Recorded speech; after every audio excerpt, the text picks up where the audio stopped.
live streams, but I've never done my own, mostly because I've seen the pitfalls of what happens potentially with bad things that can happen when you're doing a live stream. Like all of a sudden, someone will, on the other side will be like, "Oh, I'm going to share my screen and do blah blah blah," and then all of a sudden something bad happens. I guess we had a lot of people get hit with stuff. Anyway, I'm good. No worries. That's true. Okay, but now it seems like we're live. So now we're here with the godfather of Flat Earth. Come on, Mark. You're the godfather.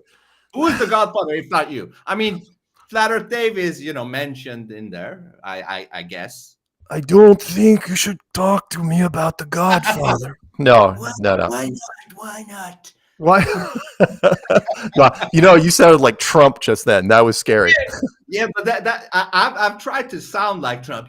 Mark is a really great guy. He went to Flat Earth. I know it's a crazy thing. I don't believe that Earth is flat. I think it's round, but I don't care. I love everybody. No, he doesn't say that's good. For someone that doesn't have a straight up American accent, that's pretty good.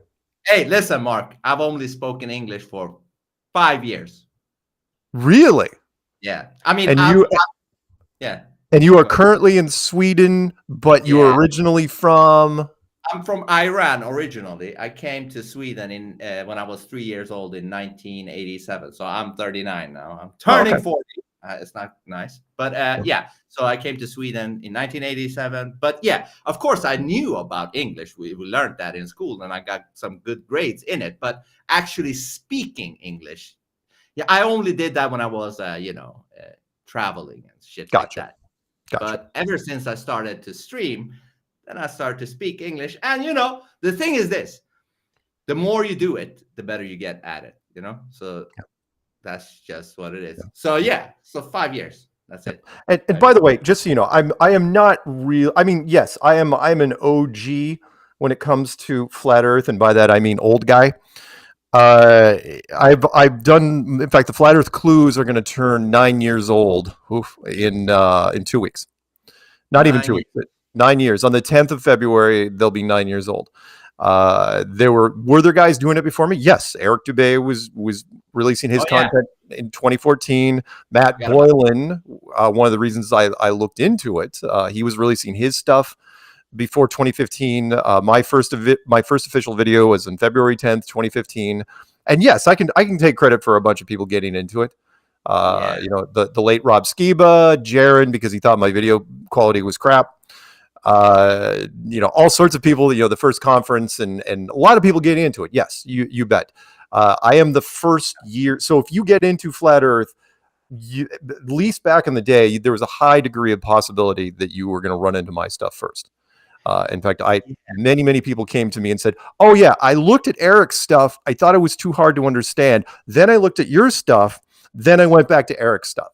And it's like, okay. So, I think the first time I saw you, briefly was in some documentary that was making fun of flat earthers. I don't remember what it was. Netflix documentary Behind the Curve. Yeah. Which was shot in 2017, released towards the end of 2018. And they didn't like us very much. They did everything they could. They went after Jaron, they went after Bob. They didn't go after Patricia because she was pretty. They went after Nathan Thompson. They went after basically everybody in that except for Patricia. And they, in fact, David Weiss, who I know you've talked to before, he actually would have been in it. He was so close to being in it, but he hadn't really developed his content yet. And I think in hindsight, he's like, "Oh yeah, probably glad that he wasn't, because they would have taken cracks at him too." But both of you got trolls after you. Even Flat Earth Dave. They're like, "Oh, he doesn't believe Flat Earth. He's just doing this for this and that." Right. The drills that they say. Like, "Oh, you're not in it for whatever." Well, go ahead. Yeah. Go ahead.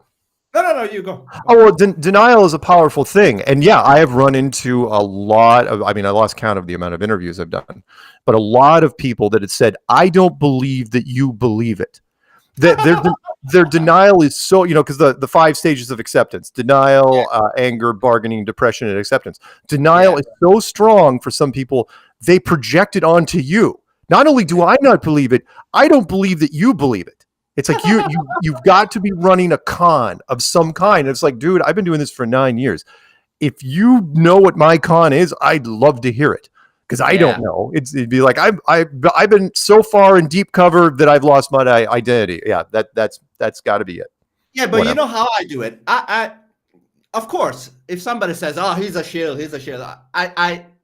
I can look at that, but I judge from what do you say, first-hand experience. I want to make my own conclusion about people, because you know why? Because I wouldn't want people to do that to me. Like if somebody said a bunch of shit about me, and I wouldn't want people to just judge me just by hearing things about me from. Yeah, the one of the bad things about social media, which I have noticed, because I'm old enough to remember the internet when it was brand new, is that people now have a chance. There's a whole new level of trolls. Trolls back in the day in real life don't last very long. In school, someone can troll you once, maybe twice, but eventually they're going to get beat up. They're going to get stuffed into a garbage can. Exactly. And I remember when it happened, when the first forums went out there, and then you could almost hear because it's mostly young men winding up, which is like, wait a minute, I can say anything I want to anybody I want with no repercussions at all. Right. Yeah. And you can hear them like cracking their knuckles. It's like, I am going to troll people forever because my life sucks. And there's so many layers of trolls. I mean, come on, the YouTube thing, the reason why they got rid of the thumbs down in YouTube after a number of years, right? Yeah. Which was you could only go, like, you could watch a video that you could have a video about puppies and kittens playing in a children's cancer ward, right? With everybody smiling and there's tears coming down your face. And you will, within 100 hits, you're going to have some guy in there that says, thumbs down, I hate you, unsubbed, screw everything and everything you enjoy, just because they hate their life. It's like, yep, there's where we are. Yeah, but I also think one of the reasons they took away the thumbs down was, Biden. Yes. His inauguration video. Did you know about that? Sure.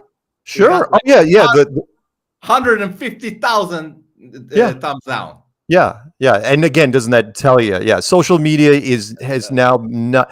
I mean, it started with like Rotten Tomatoes and the movie companies that invested in Rotten Tomatoes, and then once they got to YouTube, they were like, oh no, it's not the truth. It's not objective anymore. It's subjective. So a lot of people don't even hit thumbs up because it's like, what's the point? We can't see the thumbs down, so why hit thumbs up?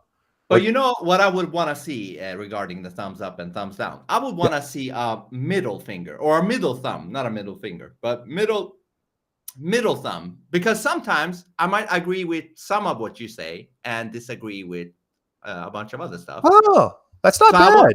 Right? I don't want to give you a full thumbs up, but I want to give like a medium. Yeah. Yeah, but, and maybe that would help. I think a lot of this thumbs down or thumbs up is what do you say, sitting in the psyche of people, because we don't have any middle ground anymore in the internet. So add something in the middle. Yeah, you're right. It should be so like thumbs up, thumbs down. It should be probably a fist. Just a straight fist. Why not? That's good. I like it. But however, your idea is too late, because like you said, it's so polarized now. Yeah. There is no middle ground. You're either with us or you're against us. And a lot of I mean, that applies to everything nowadays. Yeah, a lot of people want to give full blame to Trump on that thing, and I would say he has some blame in it. But I would also add this, though. I think we're in a time where I think I mentioned this in the other stream, that we have become like it's either the truth side or the lie side. Like something has happened in society where we're separated. I don't know if it was Trump that was, unraveling it, or like, bringing that up to the surface, or what. But even without Trump now, we are so like divided in a sense. I don't know. Yeah, you're right. Well, I mean, a lot of it's red team, blue team, or like you said, the people people that are open-minded to the truth, and the people that really are stuck in their comfort zones and they don't want to leave their comfort zones for whatever reason. I mean, I'm picking on this week on my podcast that I do on Tuesdays. I'm picking on Matt Walsh, for example. If you don't know who he is, I know who he is. It's like, dude, it's like he made a huge mistake, which I know, right? It's like, okay, so you do the what is a woman thing, which got great response. It's like, oh, red team was all for you, and people are like, oh yeah, you must be red team there before you got to be open minded. And then he's like, oh, by the way, the moon missions were absolutely real. And then when the internet came at him hard, right? Yeah. He dug in and did an 18-minute rant. Yes. Against those people without any graphics or anything. He just sat there and yelled at the camera for 18 minutes and gave them, I mean, you could tell he was quoting Neil Tyson, he was quoting Elon Musk, without mentioning their names. I'm just going, dude, you are. So my show literally this week is called Dear Matt Walsh, NASA Lies. Or NASA Lies. Yeah. Exactly. So like, that guy, he became kind of famous because he stated the obvious that men cannot be women. Right. And women cannot be men. So he got like, wow, really famous because of that. But I mean, with that video he just did on the moon landing, either he is dishonest or something, or he's not that bright, because I don't understand how people cannot connect the dots. Like, can't he understand that the people that pushes that whole T thing, also the people that is lying about the moon landing and the globe and the climate and all that stuff, they're all, it's all a web. It's the same type of people.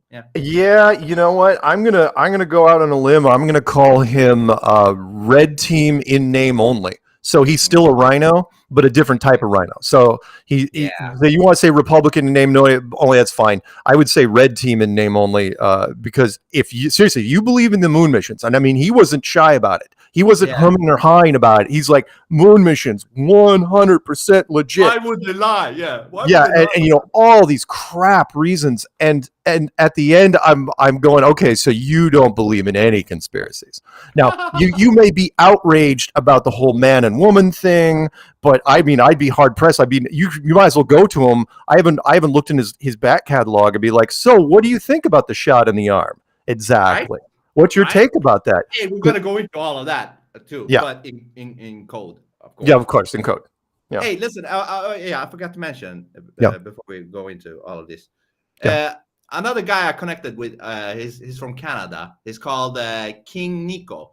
He got super excited when I said I was going to talk to you. Oh, cool. And he was wondering, like, can he get in touch with you and maybe do something? Absolutely. And by the way, anyone that wants to get in touch with me, I don't have to announce it here.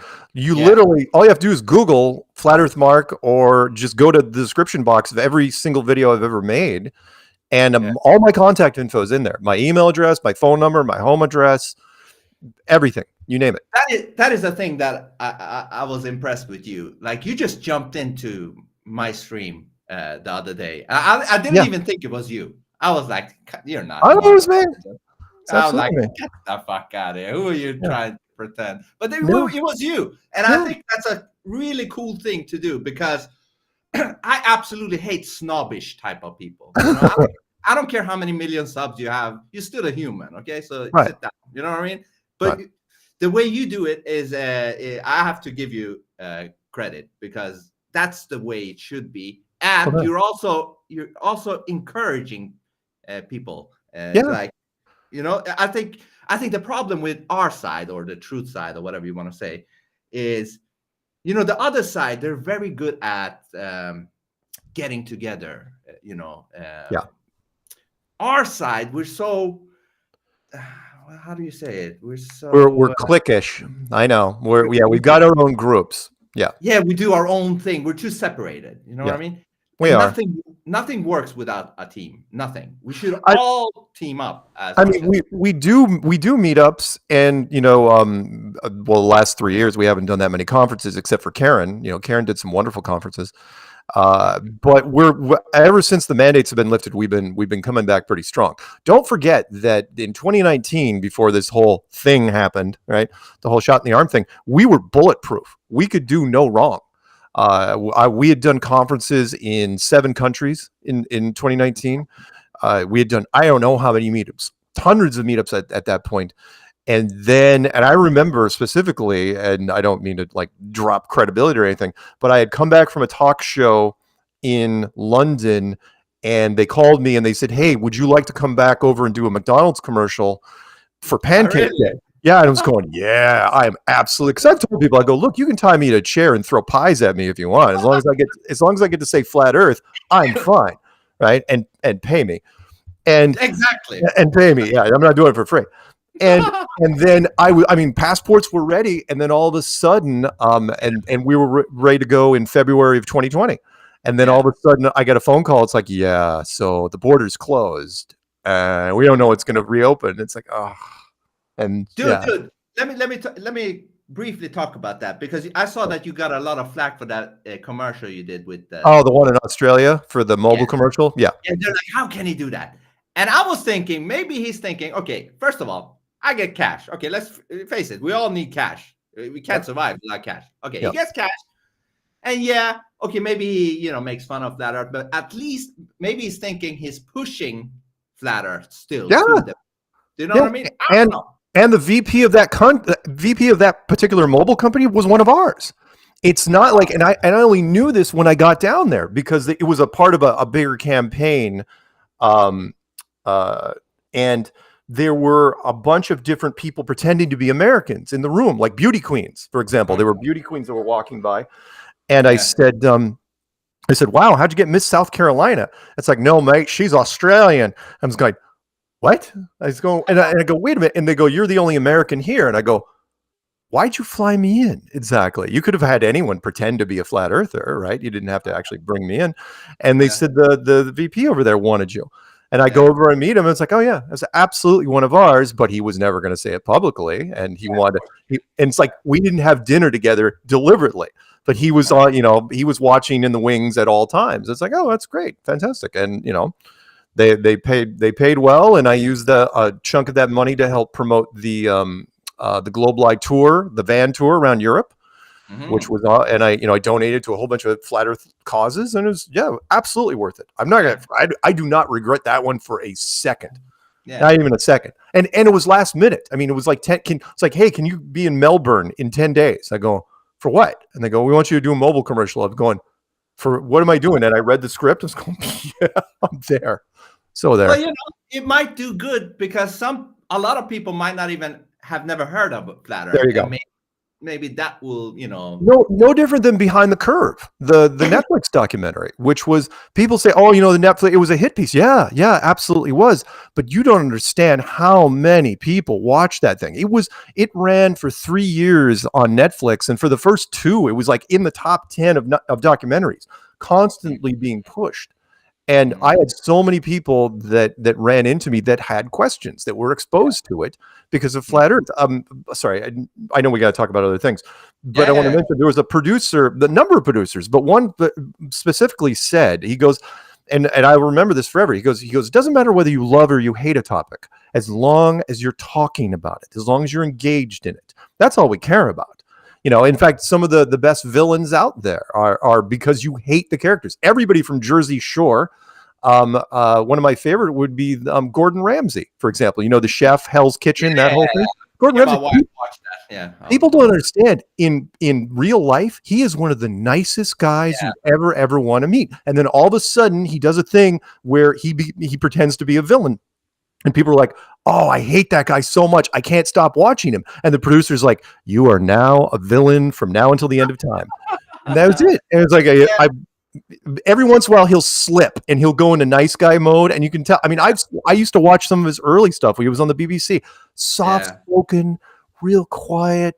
And that doesn't work. Yeah, nobody cared about him back then. It's like, be an asshole, start yelling at people, throw stuff around the kitchen. Right. It's like that's what people want. Exactly. So exactly what you said. As long as people pay attention, and if what the thing you're trying to make people pay attention to, if that is the truth, like if it holds truth, eventually that will grow like seeds in people's heads. You know what I mean? Yes. Absolutely. So just get the eyeballs is really the most Yeah. important. And Yeah. then, yeah. Yeah, if you can get them engaged, that's all that matters. It does not you again, one of the sad things about being a flat earther, one of the few regrets is you don't get the ability to change somebody in front of you. You're talking to them, you're like, I'm not getting through. It's like you're not supposed to get through. They're going to get through when they're at home at 3 a.m. in their underwear, typing, it's like, and then all of a sudden it's going to click. And yeah, it's unfortunate that you're not going to see them when they do it, but eventually maybe you're going to run into them later. And I've had a bunch of people later. It's like, dude, I totally hated it. And now I'm there. But yeah, go ahead. Isn't that the same regarding almost everything with truth? Like, yes, when we do truth stuff or content that has to do with truth, we might never really see all of the people waking up to it. As you just said, it might be in the background. Yeah. So we kind of have to have faith when we do the truth stuff. Because and patience. You don't, again, you can't rush it. Every, like over here in the States, we have Thanksgiving and Christmas, which are pretty close to each other. And I have to warn people every year. I go, do not go to Thanksgiving and set it up for the table to where everyone's eating dinner. It's like, so Fred, what have you been doing? Let me tell you what I've been doing. I'm into flat earth now. Do not do that ever, ever, ever. Because one of the curses of flat earth is by the time you click, once it hits you, you forget the journey it took you to get there. And it's like, oh, it's so easy. It's so easy. Why didn't I understand this before? I can convince somebody over a cup of coffee. It's like, no, you can't. No, do not try. And because you're going to get upset. It's like, because you're looking, it's like, why don't you get this? And it's like, well, because it's, some people take a couple days, some people take a couple weeks, some people take a couple months. It took me 9 months to get it. So which year was that? Like when you? I looked into it summer of 2014 and hammered on it until literally February of 2015.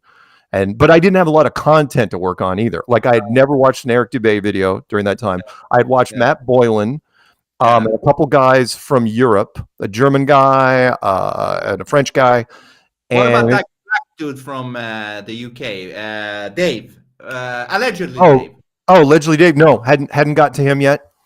Hadn't gotten to him yet. So there wasn't that much content out there.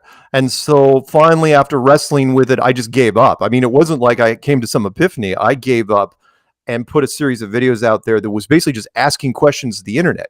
It's like, okay, guys, I can't figure this out entirely. Help me out here. And that's why I put my contact information out. It's like, get a hold of me. Get a hold of me. I even put it in the early videos. It's like, here's my phone number. Here's my address. Find me and tell me where I'm going wrong here. And I half expected some guy from, some university to call me up and say, all right, here's where you screwed up.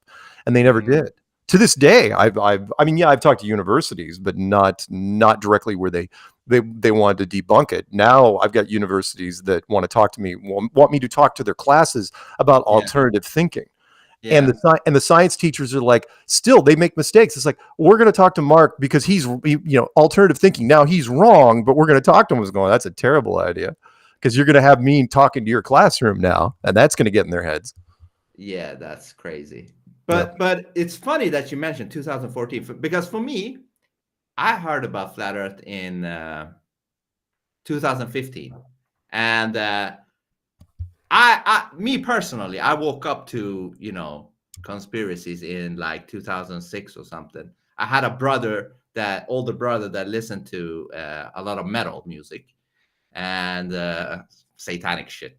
But he stumbled upon a documentary that had the Illuminati stuff in it. So I saw that documentary and I was like, my eyes were opened up to the secret cabal or whatever. Right. Basically, I was open to a lot of conspiracies, but when I heard flat Earth, I was like, "No, that's can't be." Yeah, right. There's no way. I'm ashamed of myself because of the way I reacted to flat Earth. Because in that very thing, I was kind of like a sheeple, like, get out of here with that nonsense. What are we, caveman?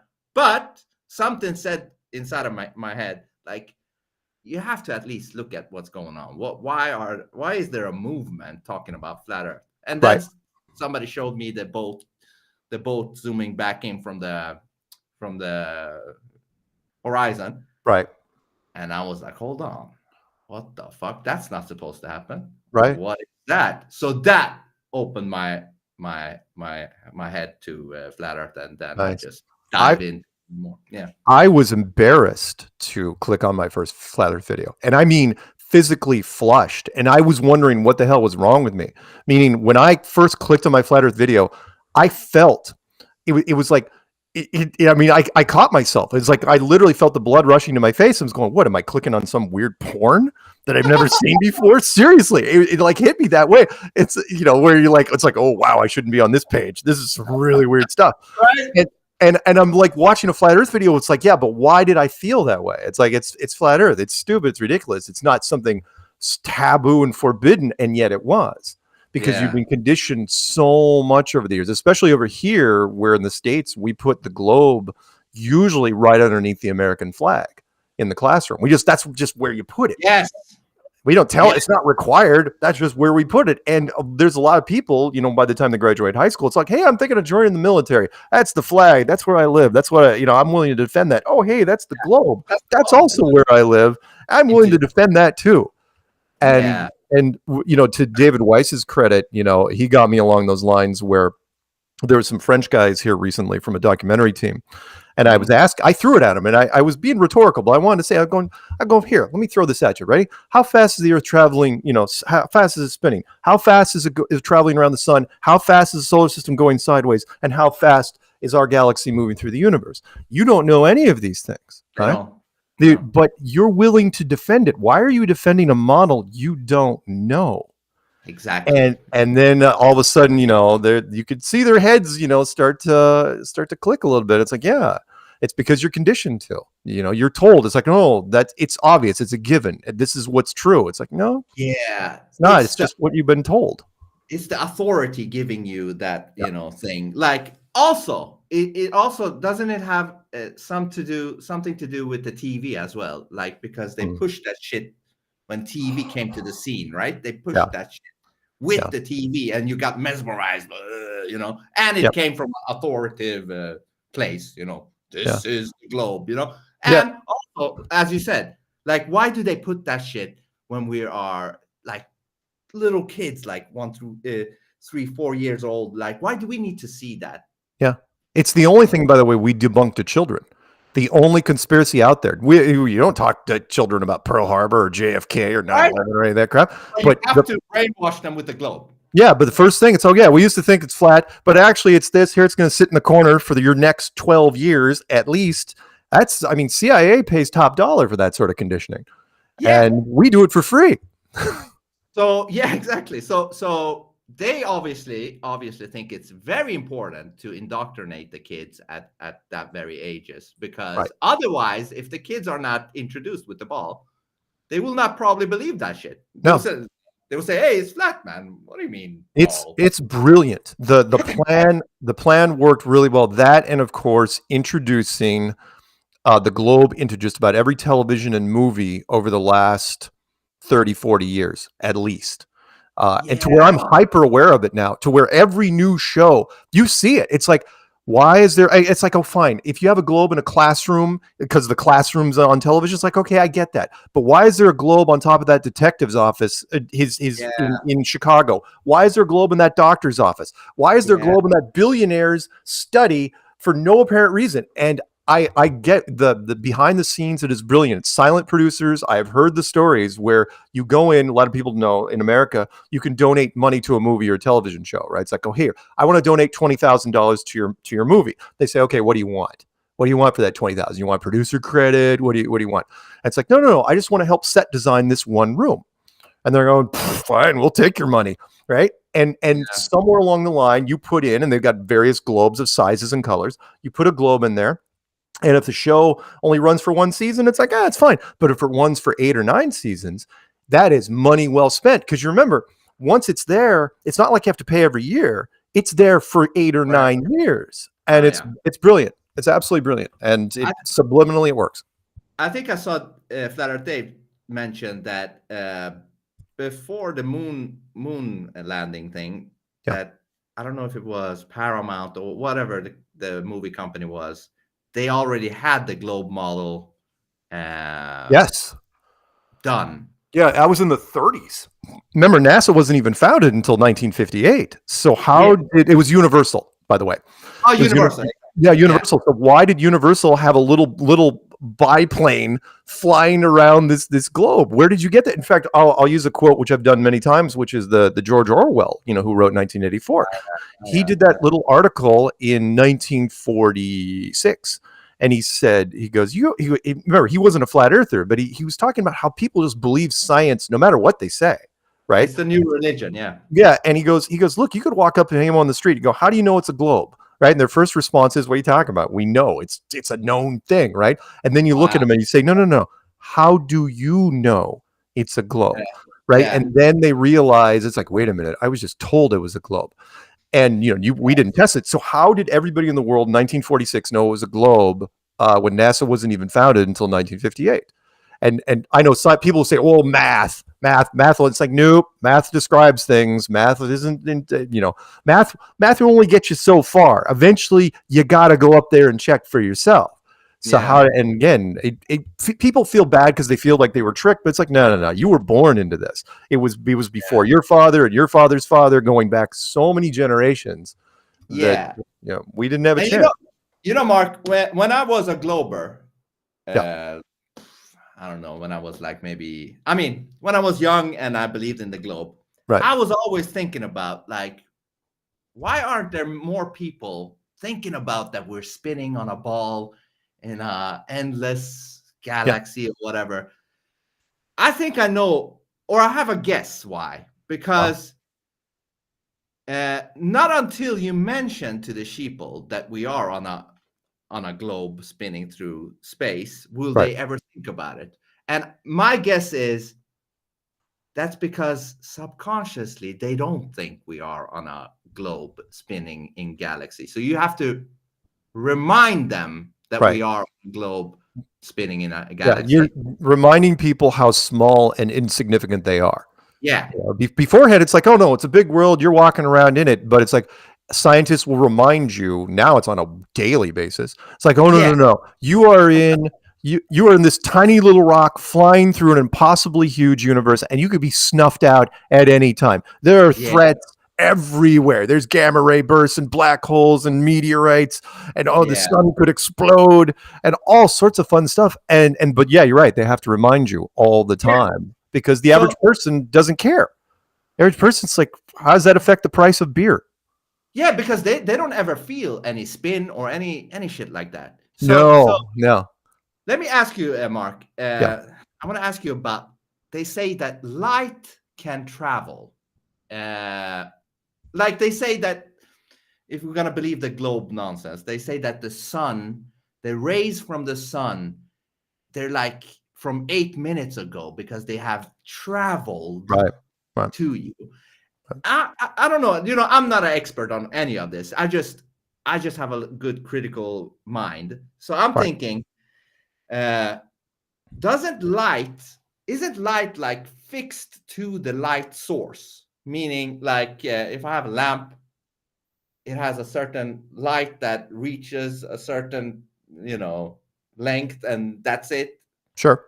Or is light, or can you send light like you're sending package of something? Do you know what I mean? Like, yeah. I mean, I can only tell you from the simulations we've done over the years, which I'm a big believer in simulation theory anyway. Me too. Because I come from the computer world, and that's what we've always strived to do. And the early simulations, for example, there was no sun and the moon. We just lightened and darkened the sky. Mm-hmm. So do I think, for example, that the sun is the only light source that's helping light up this place? No, because that's not what we do. Now we show the sun, and we can show some corpuscular rays and do some fun stuff with it, but that's not what lights up the rest of the world. There's a whole nother lighting mechanism that lights up the rest of the world, again, when we're creating simulations. Yeah. And I have said for a number of years that the simulation worlds that we make really give a lot of hints to where we are, notably the double split. About, like, video games and virtual reality, right? Yeah, virtual reality. the Matrix. We got to talk about this, Mark, because I've worked with VR when I made a music soundtrack to Tarzan VR. Oh, cool. So I've been working with VR headsets, but I also made my own little games as well, like 2D games. But Sure. I really want to talk about stuff like that as well with you. But do you think, because in a video game, when you put a light source there, like this simulation of a sun, right?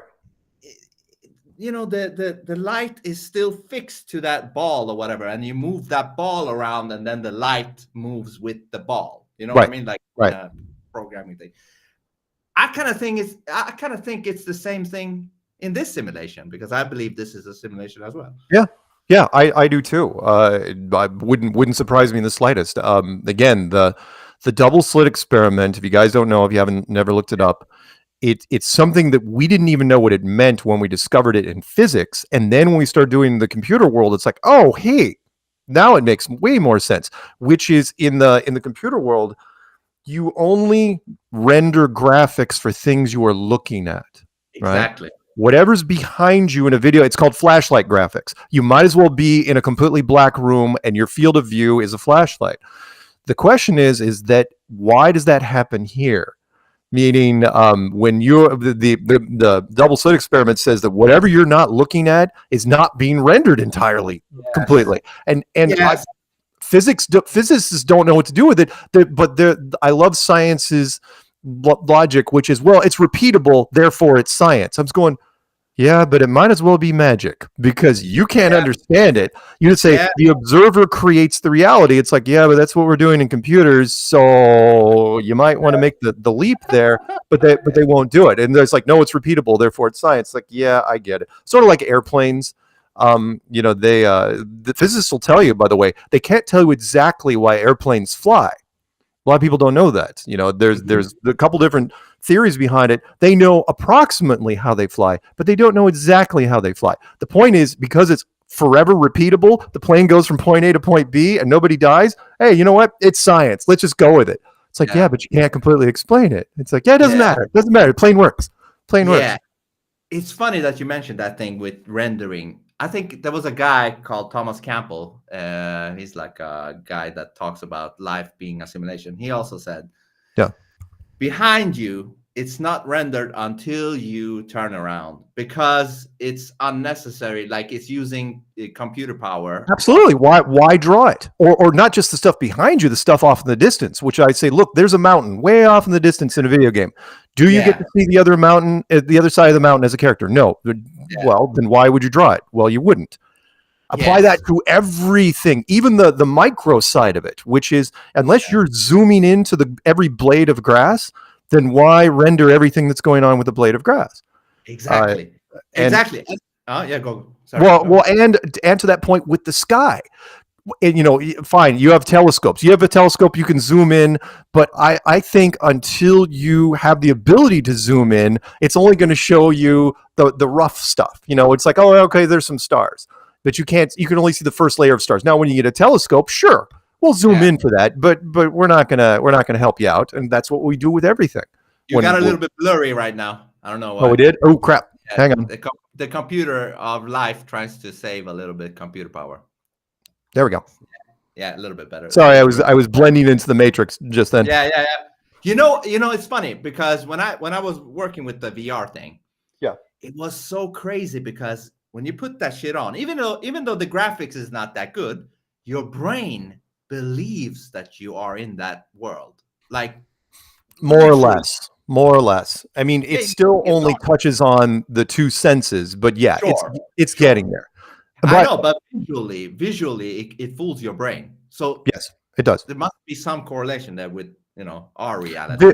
Visually, that's our weakest thing. If you've never looked it up, they did a study with wooden cars years ago. In fact, you know this. Anyone that's listening, when you're in stop and go traffic, or maybe on a train, or maybe on a plane, right? But usually in traffic is when people freak out the most. All of a sudden, you're zoning out, right? You're in stop and go traffic. Then all of a sudden, the car next to you is moving. And for the briefest second, you're like, wait a minute, did I take my foot off the brake? Or is he, or, you know, is it me or is it him? And so they tested this with wooden cars, where they put people in a wooden car and they would either move the car or they would move the wall in front of them. Human beings cannot tell what is what. It is our huge weakness. It was almost, we were designed for a simulation. And let me talk about this for a second, which is the reason why I bring up flat Earth. Yeah. Is because most people still to this day, even though we are decades down the road, can't understand the concept of virtual reality, which is, look, the Matrix turns 25 years old this year. 25 years ago, there was the Matrix came out. Yeah. It came out in 99. And I would love to bring up virtual reality and the double slit experiment and neuroscience versus free will and stuff like that. But people still cannot get their heads around it for whatever reason. So the closest I can get is like flat Earth, because every simulation we make, by the way, is flat. In fact, it's not just plane. Yeah, it's not just flat, it's in a box. Like the very famous Skybox rendering system is called Skybox. Now we can simulate, and that is because in engineering. Sorry, let me go off on a quick tangent. Which is, computers can't draw circles. A lot of people don't know this. It's like they can only draw the illusion of a circle, meaning that's why pixels are square. Right? Hold on, Mark. This is crazy. This is crazy because I have pulled up this very, very thing about the circle. Let me prove it to you right now. Hold on. Okay. That's weird. I don't know. Hold on. Let me see if you can see it here. Hold on. That's me. Oh yeah, that's you. Hold on. And that's your background. Okay, hold on. That's all right. Let me put you here. Oh, that's that circle. This is so weird that you mentioned it, because I wanted to bring this up with you. Because if you zoom into a circle, it becomes squares. Like even a circle. Let me come back. Even a circle is made out of straight lines. Like if you point from the middle to whatever, it's straight lines. It's right angles. Yeah, absolutely. Because try to think, those that are out there that think they're pretty smart. How do you tell a computer to draw a circle? How do you do it? And it's like, you can't. The closest you can get is just these tiny little steps. And for anyone that's old enough to remember the really old video game systems, there were no circles in the really old video game systems. They were all just freaking clumps of squares because we didn't have the resolution. The only thing that's changed now is the resolution, and the pixels have gotten so small that the human eye can barely detect them. In fact, I have a theory that is, if a human being tried to draw a circle naturally or any sort of curve, I bet you if you zoomed in on a microscopic level, you probably see a whole bunch of little squares, because that's what we do. So basically, you could say there is no such thing as a curve if you dig deep inside of it. Well, yeah, but what is a curve? If you look right, at this, right. It's all engineering is done in squares. I mean, everything we build, when you look at the engineering models, it's done with squares. Now, granted, there's going to be some curves in there, but those curves are taken apart by dividing up squares. Right. In shallow angles, which is what we do in human life. Again, anyone that seriously, computers cannot draw circles. Tell me how they draw circles, and then like you just did there, you think you've got it, fine. Zoom in. I'll show you how the whole thing gets wrecked, because until pixels will always be squares. It's easier to do programming wise, way easier. Yeah. And another thing I always say is, our 3D reality. Mm-hmm. It kind of looks 3D, but is it 3D or is it 2D, giving you the illusion of 3D? Like, then you're going into a whole nother thing, which is what the virtual reality. Thank you for mentioning that, by the way, which is, anyone that knows programming realizes that things like Fortnite and GTA and Minecraft and Warcraft, they're really 2D. But obviously they're 2D. It's not like the computers. The hard drives are flat, right? Yeah. You are creating the illusion of 3D with a 2D system, and we learned to do that back in the 90s. When we really got into 3D modeling, and we've just improved it from there. But the concept has never changed. You're absolutely right. It is us right now, me and you right now on this screen. We are 2D on the screen. Right. 100%. 100%. Absolutely. but it looks 3D because of the Oh, technology. you know what? Let's go a step further. I'll blow your mind. You ready? You ready for this? There's a chance. There's a pretty good probability, in my opinion, that it's not that we're even in we're obviously not in a 3D real time situation. And here's why. And you're young enough to probably know this. There's a lot of kids now that don't even play their own video games. They watch YouTube videos of other people playing video games, right? Yes. And they get almost the same sensation in doing it and is actually playing the game themselves. That's why they're so popular. It's like, why do I have to play? I'll just watch this guy play. I don't even want to play my own character. I'll just sit in the couch and watch this guy play. But what blows your mind is that when you're watching it, unless you're talking about some live streaming thing, when you're watching it, you're not even watching a network type situation. You're just watching a little MP4 video piping through YouTube. The resources are very, very, very small. Yeah. So then it's like, wait a minute, and you're getting the same almost the same sensation. So who's to say? I'm saying that we might not even be in a real time scenario. We may be in a pre-record that you set the whole thing up ahead of time. Because again, if you're in this, you want to, you'd pick your highs and lows and the moments, and then all you do is you do a memory block before it starts, and that's all it comes down to is memory. Which is, if you don't have any memory of what this place was before going in and you made the decisions, it's everything you'd want before, and it's like, well, why would I pick that I broke my leg or, I had a family member die or any of this other crap? Yeah. It's like, well, a hero's journey isn't a hero's journey without, some sort of rise and fall, right? You have to go through it. I don't know if you have trust fund kids over where you are, but, if you grow up rich, right? If you grow up rich, you're ruined. It's over. You got nothing. You have no inspiration. The hero's journey has to come somewhere. There has to be peaks and valleys. Adversaries, and it would be way more efficient to do that ahead of time than to create some sort of massive integrated real-time situation. And then, of course, it leads into how many people if that's the case, right? How many people are really involved?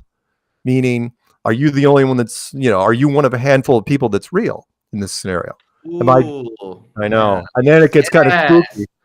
Yeah, when I heard that first, there was this lady called Dolores, old lady. She's dead now, but she said, dead.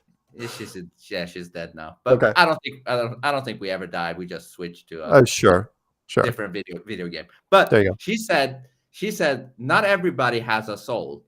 And some people are just NPCs, but you think they're real. But she's like, if you're at the grocery store, you think all of the people that you see there, that they are real. But she's like, they're not. But if you decide to interact with them and maybe follow up and go to their home and things like that, then the simulation renders that so that it doesn't give up the cover that it is. Bingo. Yeah, absolutely. Yeah, because you don't want, otherwise it gives it away. Absolutely right.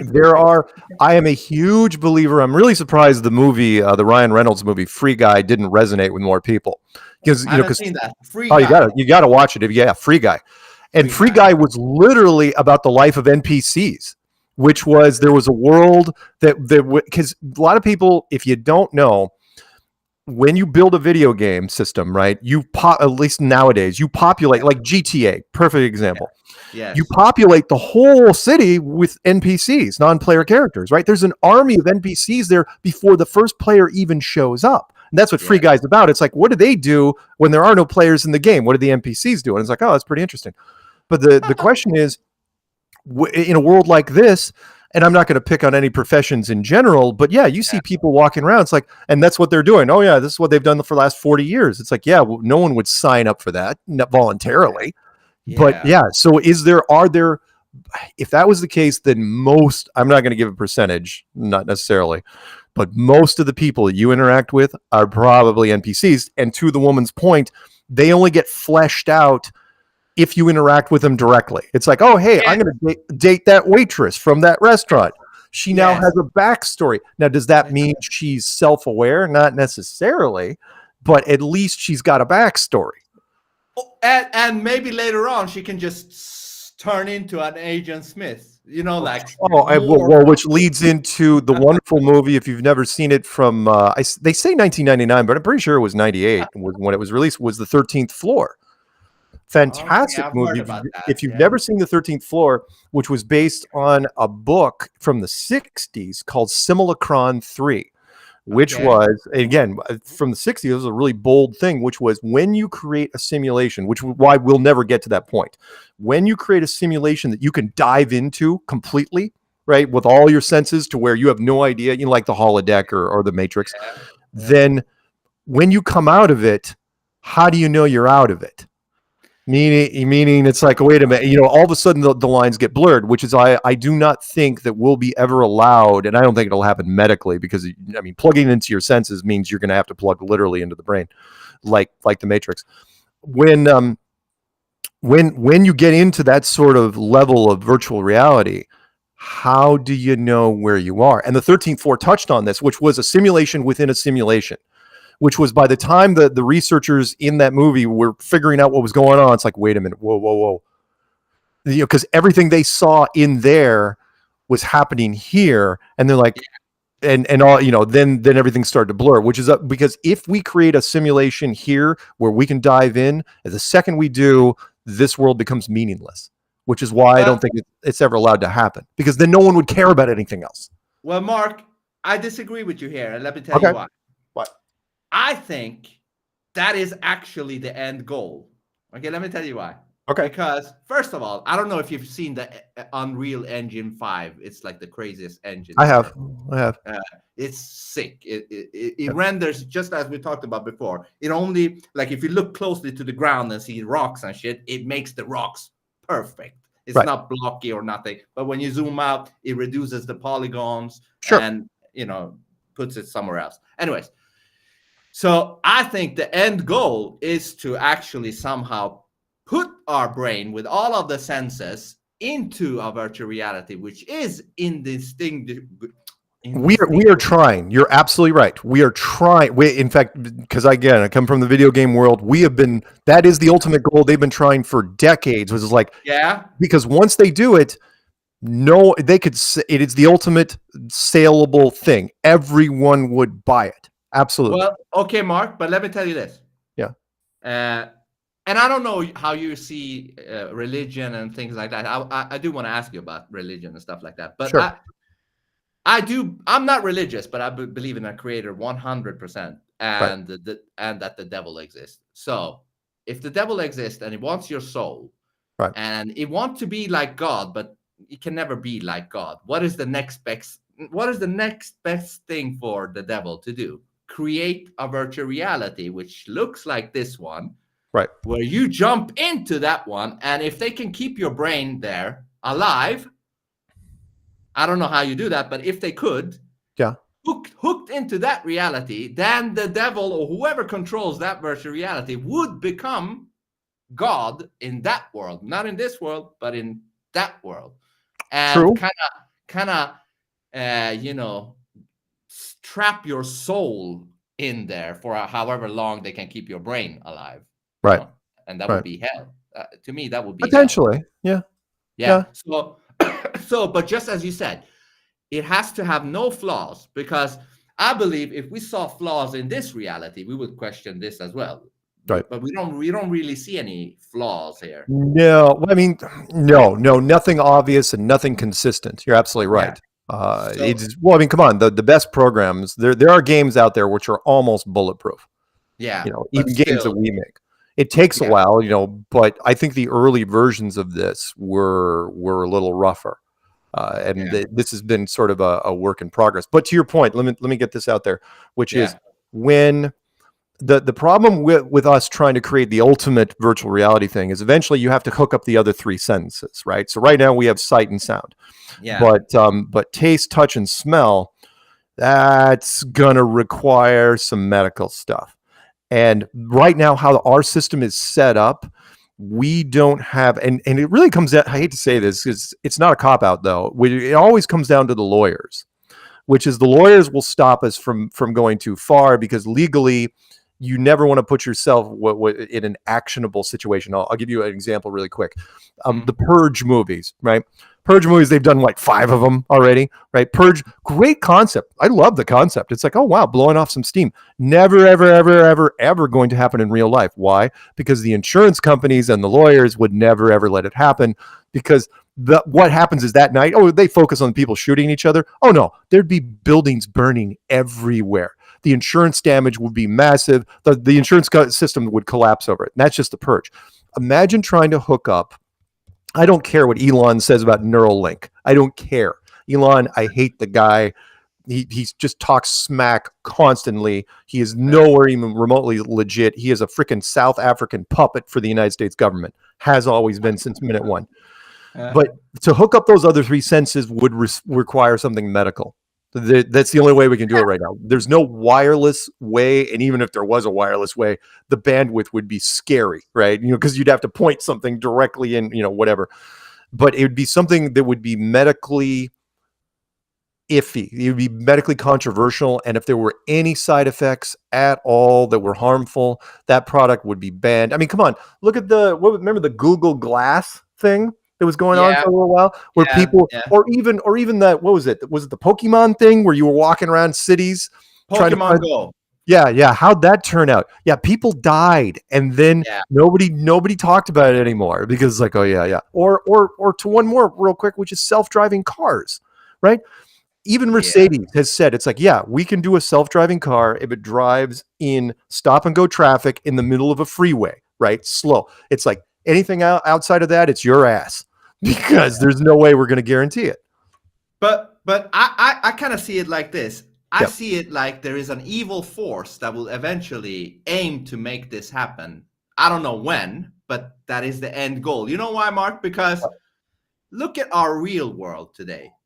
They're making it more and more boring. Like we don't interact anymore as we used to. True. Like human beings. We don't. True.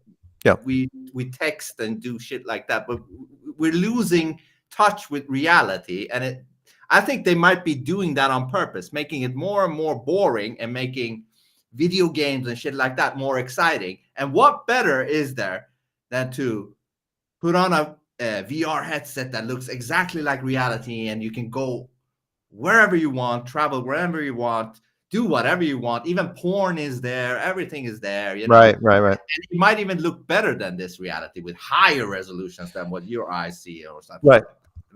Make it more exciting for the people. And then when they look at reality, they're like, that's boring. This is better. It's possible. I mean, the sci-fi novels what was that thing that just came out? Was it what was the new headset that just came out? Apple something. Apple, whatever it is. It's like, what is that? Like $3,500? Whoa. That's a little steep for the average consumer. And eventually that will go down. Yeah, it'll go down. I don't know. I mean, yes, I'm sorry. Two parts real fast. Do I think, yes, you're absolutely right. The sinister forces of this world want it to happen. I don't think that, for lack of a better term, God will let that happen entirely, because at that point it diminishes his realm. And by the way, your line about the devil created virtual reality, that's actually a pretty good book concept, which is the devil creating a virtual reality, kind of like the Matrix. But I go a different track, which is I think the devil is basically just an employee of God, and always has been. Remember, God supposedly created the devil, therefore the devil has purpose, therefore God has a plan, and the devil is just a major, he's the antagonist on the stage that eventually, kind of like, do you remember the old movie, and people miss this, which was Willy Wonka and the Chocolate Factory, the first one, from 1970 with Gene Wilder and the original kids and all that? Is that the guy behind the curtain? The guy behind the curtain, Mr. Slugworth, right? Well, the thing about Mr. Slugworth, what they glossed over at the end, was he shows up and Willy Wonka's like, oh, no, don't worry about it. He works for me. The whole thing was a freaking setup. All the kids were set up to freaking fail. In fact, Charlie almost failed at the very end, and he ended up getting the thing. But the point is that Willy Wonka there was no randomness. Willy Wonka created the whole thing, which leads me into my final point on this, which is the old arguments. You probably heard this before. Einstein said that God doesn't play dice, right? And then Stephen Hawking, the big argument. It's like, but question what you want about Einstein's math. He was a very, very clever and very, very quotable man. And my point was, it's like, no, God doesn't play dice because God wrote dice. Therefore, God can't play dice the way you and I play dice. We throw the dice. We have no idea it's going to happen. God would know every single freaking time. So God wants to play dice. And I think that for him to throw a billion dice on the floor, he has to temporarily forget that he wrote dice. Yeah. In order for him to enjoy it. But it's funny that you talk about that. Have you heard Alan Watts, this guy from, it's like a guru from the 70s or something. And he has a theory that we are God. Like, he's like, if you were God, right, and you dream the best dreams you can ever dream, blah, blah, blah, all of the pleasures you can ever have, blah, blah, blah, blah, blah, the experiences, the most fantastic experiences you could ever have. Right. He's like, eventually you will get bored of that. And maybe now you're going to dream an experience where you forget that you're God. There you blah, go. Blah, blah, blah, blah. And he says, basically, that's where you are right now. Basically, he's saying God has turned himself into something that has forgotten that it is God in order to experience something crazy. Yeah, absolutely. And that is a concept which has been touched on in various things over the years. My favorite was the movie Dogma with Ben Affleck and Matt Damon, which was that God forgot that he was God and went to play street hockey on the East Coast in Jersey, and then somebody figured it out, and it's like, oh, hey, we can trap him while he's still, just this guy walking around, and he didn't build in safeguards, which was the whole concept of the movie. But yes, I love that concept, or that, there are. Who knows, right? Yeah, exactly. The big mystery of this place. But I do believe that, let me go into one more thing, which is I believe it's cyclical. Because people have often asked me, it's like, what's outside of this place? It's like, well, you got to look at where we are, because we can only describe what we see around us, right? We're in a world that's 99.9% conflict, right? It doesn't matter how beautiful, how powerful, how rich, how talented you are. Everybody bitches about something. Doesn't really matter. I mean, you may be the most gorgeous person in the world. I've seen it. All they do is stare at the mirror all day and wait for everything to collapse. Or the money people care about money. Talented people think they're frauds, and so on and so on and so on. If that's the case, then whatever is outside of here has to be 99.9% unlimited. I call it the near perfect, which is I call it the genie scenario. You probably know it from your neck of the woods, which is the genie in the lamp story. You rub the lamp, genie comes out, gives you 3 wishes. You're clever. It's like unlimited wishes, bitch. Yeah. and so you run through your cycle, like you were saying. You dream everything you could possibly dream. You date everyone you want to date. You were a rock star. You were an athlete. You were a king. You were whatever you wanted to. Well, the problem is eventually the novelty runs out, right? A Twilight episode touched on this years ago, which was eventually it runs out. And then what do you do? And he's like, oh my God. And so you're going back to the genie and you're like, I'm not done yet, right? You're still hanging around for a couple more centuries doing whatever you want. And then you're like, okay, I'm run out of ideas. What do I do? Right? Is there anything you can do to help me? And the genie goes, yeah, I got some ideas for you. Here's one. I go, I'm going to send you to a place. You're going to hate it. Right, a million ways to die, one way in. In fact, but if you last the 70, 80 years or whatever it is, when you come back here, you're going to treat this like it's brand new. And the genie goes, you want to do this? He goes, I don't know. It kind of sounds kind of bad. He goes, trust me, it'll be great. And he goes, what's the catch? And the genie goes, the catch is you're not even going to remember this conversation. And he snaps his fingers, Thanos style, and voila, you are here. Because wouldn't that make sense? You can't. You've heard the saying, you can't have your cake and eat it too, right? Yeah. You can't live this life, know where you came from, and still live this life, because this life would become meaningless. Because it kind of like the gaming world. You've done this in the gaming world, right? If you had the ability to bail on this world, people would bail at the first sign of trouble. It's like, oh, I had a bad breakup. Where's the nearest bridge? I'm jumping, right? So it's like it's like, oh, I just lost all my money. I'm going to throw myself into traffic. It would be very similar to that Tom Cruise movie, which was Edge of Tomorrow, otherwise known as Live, Die, Repeat, where he was the soldier that just kept dying over and over, which was basically a video game scenario. where he just kept bailing and bailing and bailing until finally he got the video game. It was basically a video game movie. So that's where I kind of think we are. It's cyclical. You are only here to. I'm a huge believer. Sorry, I got to get this out. Which is, I'm a huge believer in dualism. And I know some people say, well, isn't that like a Masonic thing? It's like, no, dualism is everywhere, which is you can't appreciate something without the opposite. The hero is great. Hot without cold, pain without pleasure, light without shadow, right? You cannot appreciate one without the other. And so how could you even begin to appreciate some sort of nirvana, Shambhala, heaven type scenario unless you went through a place like this? And I'm not saying this is necessarily hell. I mean, you can make this a lot worse, right? You could set everything on fire, I suppose. But this place just screams that there is a better place out there. Yeah, you get your moments of reprieve here. There's some moments of pleasure and some satisfaction, but it's very, very limited, isn't it? I mean, you could be a monk in the Himalayas, in a cross-legged position, hovering 3 feet off the ground in perfect harmony, and you're still going to have to deal with mortality, or you're going to get hungry. One of the two. It's funny that you mentioned the dualistic thing. Even the dimensions. We live in a 3D world, right? But it's still based off of the two things. Left, right, up, down, in, out. Even if you add another dimension, it will still be somehow based on two axes or whatever. Right.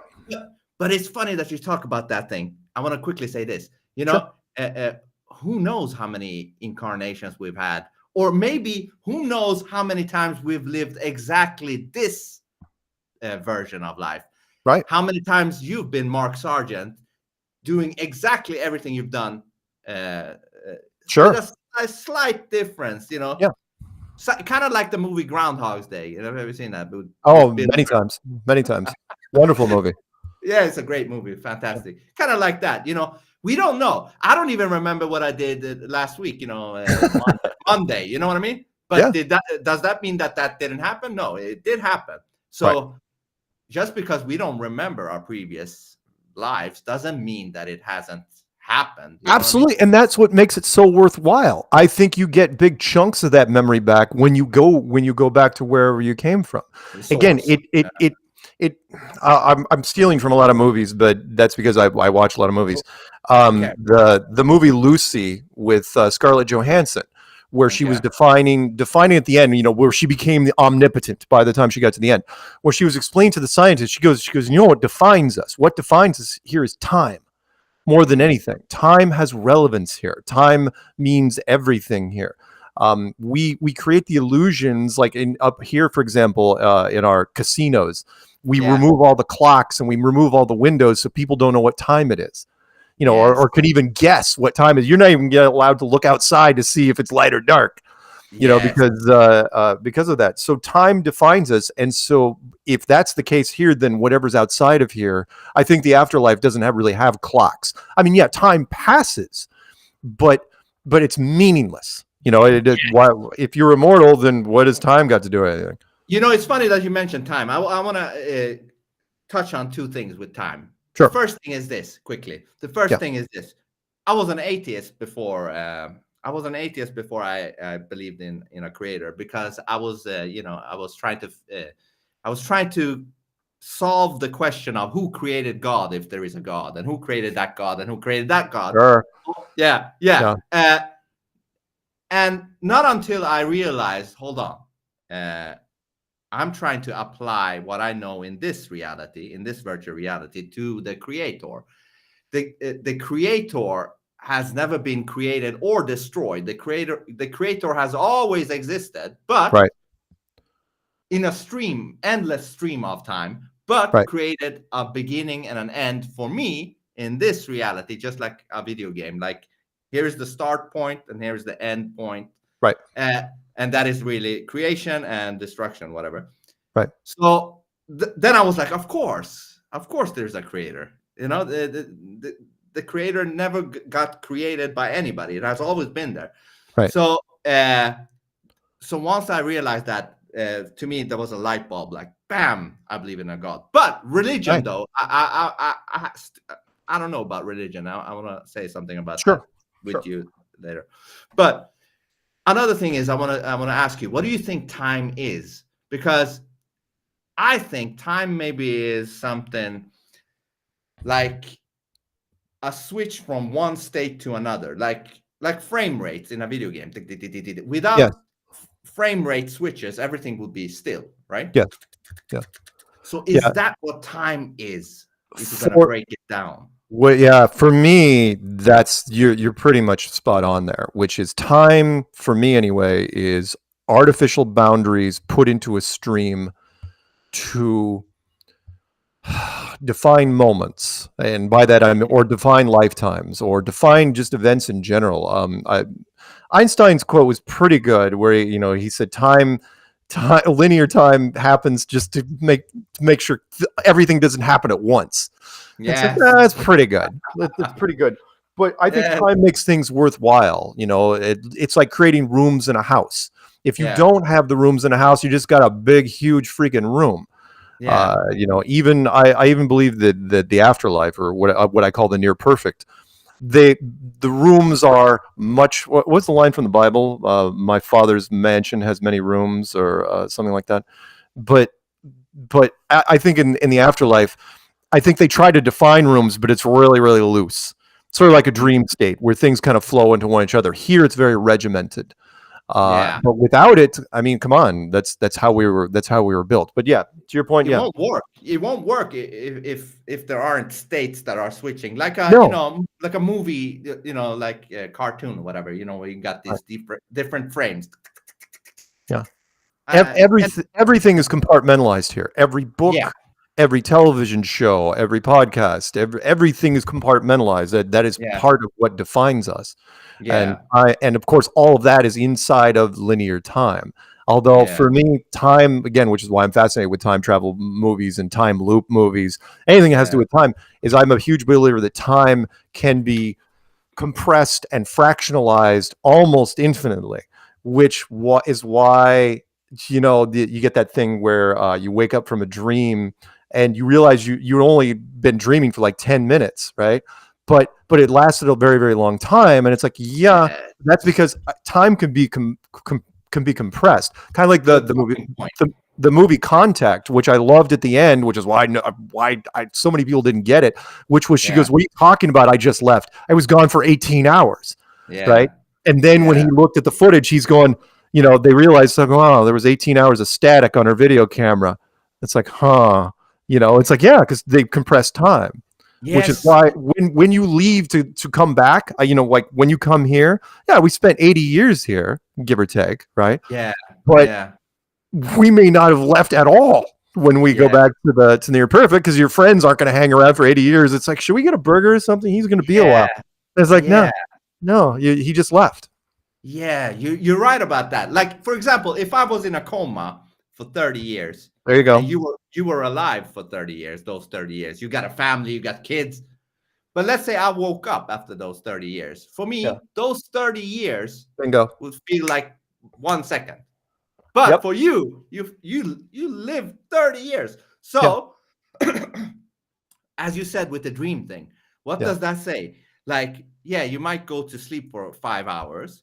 But in those 5 hours, you might have lived 80 years in whatever realm that is. Because I kind of think the dream world is a weird realm in itself, because it kind of feels real, but it's not until you wake up that you're like, oh, that was a dream. Right. And then it evaporates, and for good reason. It has to, because if it doesn't evaporate, you are in real trouble. I mean, you've woken up from dreams. It's like, I'm in a bad mood. I'm in a happy mood. It's like, you're in a real anxious mood. It's like, if it didn't evaporate as quickly as it did, you'd have a really bad day.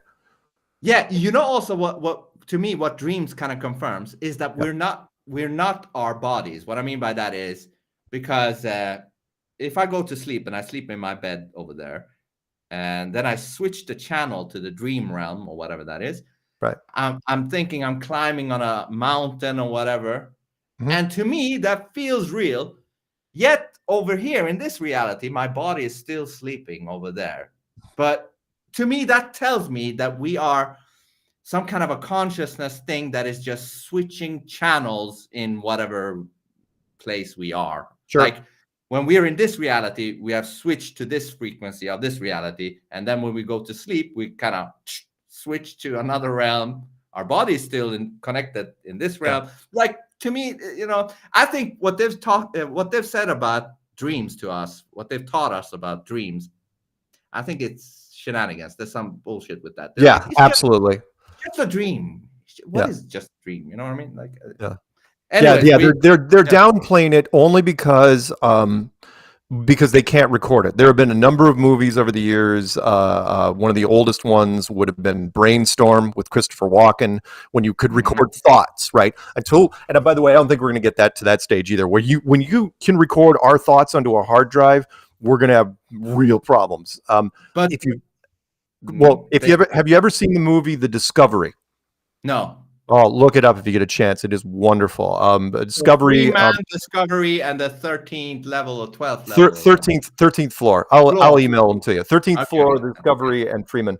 The Discovery was a Robert Redford movie. Did not do real well in the theaters because the message was really weird. Which was a scientist that was trying to record thoughts of people that had deceased. Right, they were gone. Like, it was like, okay, where did they go? And there was the early part, the story kicked off where he had mathematically proven that there was an afterlife. And the second he did that and it was published, like 3 million people committed suicide around the world. It was like bad, really, really bad. And then it gets to the point, he advanced his research to where they got a guy who had recently died and they got video of it. And you could see the guy going through, and what he was doing was he was fixing things in his life, like going through an alternate timeline where he was fixing things in his life that he wanted to fix. Like if he had to do something over, and once they realized that he was in an alternate timeline and they were there, it was one of the finest moments of science where it was totally realistic, which was the scientist goes, okay, shut it all down, burn it all. Meaning, you cannot let the general public know that there's actual physical video proof of an afterlife, what we were talking about earlier. Because if they did, it would be really bad. People would be like, oh, I'm out of here. It's like, there's no way I'm freaking staying. And so, sorry, that was... Dude, Mark, I know you might not believe that that's possible, but I kind of believe it's possible. Because... What, recording human dreams onto hard drives? Or their thoughts or whatever, because if everything is digital, then okay, you're right. You're absolutely right. From our from outsider standpoint, of course, everything we do is digital. Will we have access to that feed? I doubt it, because it's too damaging to the civilization. It depends on who we are. When you say we, okay. I don't know who the real we are. Do I think that Sony is going to make a machine that's going to allow you to hook up and you're going to be able to watch the thoughts of your best friend? You know how dangerous that would be? I mean, my God. I'm not saying that we are going to see it, but they will. Yes, they would. Yeah, they would. But we couldn't. I mean, come on. You would never even allow something like that because you could never lie at that point. Meaning, you think of how damaging polygraphs are now, right? Imagine if you could hook up to somebody. It's like, so tell me, were you there at the time of the bank robbery? Try lying to a thing to record your thoughts. It would be. But listen, Mark, I don't know what the Neuralink is going to do regarding thoughts and stuff like that. I don't know just because he says that the only thing I can do with the Neuralink is to control my smartphone doesn't mean that's the case. Maybe that motherfucker can, see stuff in my brain or control me even. I don't know. What was it? Freeman, The Discovery, and what was the other movie? Oh, 13th floor. 13th floor and Discovery and Freeman. I got it. Okay. I'm sending this to you now. Anyway, keep Fantastic. going. We can go a little longer. That's fine. Okay, because I want to touch on. Okay, yeah. Hit me. I didn't even know that you were so well versed in this shit, because that's pretty cool. Oh, it's my jam, man. That's where I cut my teeth. Was many? It's not many people that are into the, subjects like this. So that's very cool. So I wasn't even I didn't know that you. Yeah. Anyway, but that's cool. But you want to go back to some other stuff, or you want to? No. Let's go. Whatever you want to talk about. Okay. Yeah. I want to ask you, like, I like to ask dumb questions because I'm one of those people that I don't care if I look dumb, because for me, I rather look dumb and ask dumb questions. So maybe because from dumb questions, sometimes you can maybe get something good out of them. Basically, Right. so I want to ask dumb questions a little bit of the flat Earth stuff. Sure.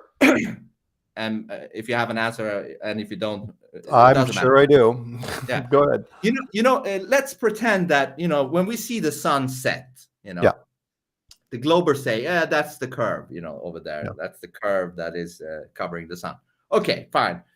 But what if I was, let's say, over there and seeing that same sun, like from, what is that? Is that 45 or 90 degrees? Like, it's 90 degrees. Yeah, if I was 90 degrees and seeing that same sun in the ocean setting, Yeah.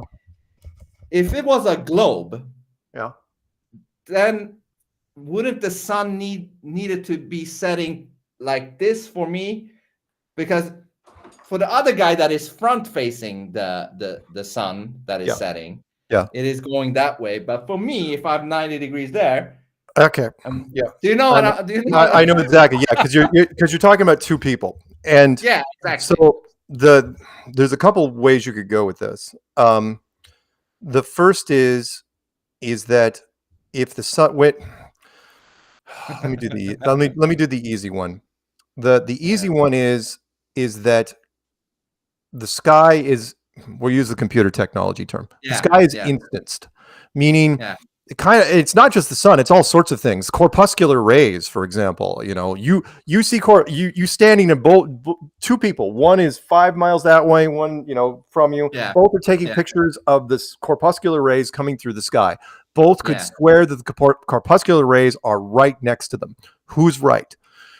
Well, technically both could be right, because if the sky is instanced, and by that, and that's a gaming term, meaning the reality is being rendered for you.